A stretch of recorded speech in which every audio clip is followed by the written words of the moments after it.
So so let's be simple. Let's not oversimplify it. But anytime you have a break, you at some point capitulate and have a lot of what puke. If the downside is where if price is going down, who's struggling? Longs or shorts? Longs are, right? Longs are looking for price to go up. So if it's going down, they're getting squeezed. So at some point, you capitulate and you finally throw all of them off the boat or off the side of the cliff. And until you can get longs to puke, that's what we call it, the slang, right? Longs puking. Longs puking means longs are exiting. When longs exit, there's less of them, right? Less longs means there's less what? If longs are sellers, which they are, there's less longs, there's less sellers in the market. There's less sellers. That's one of the things that you need to go up in the price of anything. So we have it in our AKA puke tool, other people's positions of not only longs getting out, getting stopped out. That's why it's green. But it calls the bottom and the low today because it was a lot of them that got stopped out.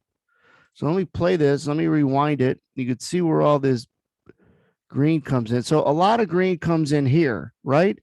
I'm going to show you something what's different from it coming in there and it coming in down here. Up here, when it came in, I look at how it looks relative to the last 8 hours. That's what this vertical is.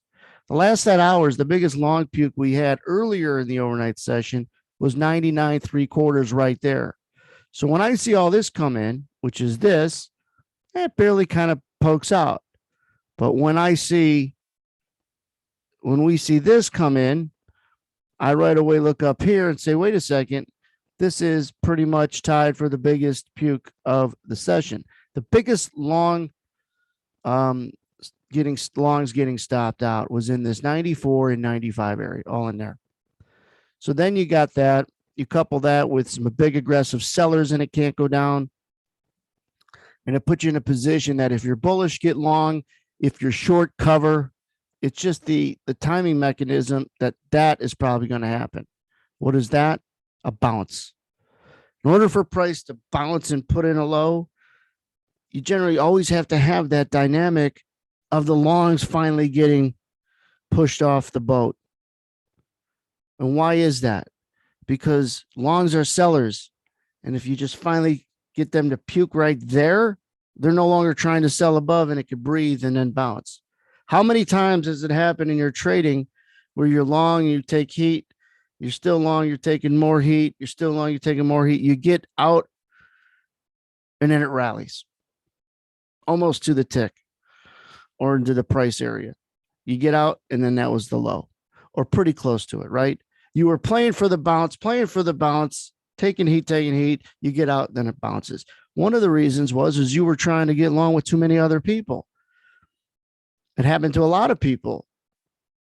Longs puking is really important for price to bounce.